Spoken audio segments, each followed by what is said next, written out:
Mēs ļoti daudz zinām par krūša daļas akupresūras astoņkāju labajām īpašībām.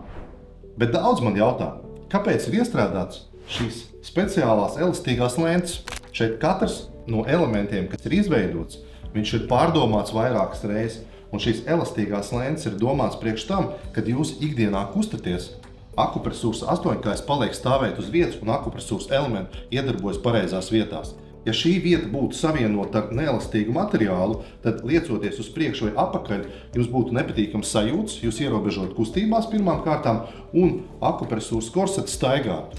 Un runājot arī par kustībām ar rokām, ja daudz strādā fizisku darbu, šeit var redzēt ļoti liela atvere, kurā var rokas brīvi kustēties un nerīvēt. Tas ir ļoti svarīgi, lai netiek izrīvēts padus un nerodās iekaisuma padušu zonā. Un atcerieties, ka akupresūras elementi ir tie, kas uzlabo mikrocirkulāciju un jūsu muguras veselību. Pie tam akupresūras astoņkāju krūša daļā viņi izvietot ļoti augstu, lai arī augšējos kakla daļas muskuļus stimulētu.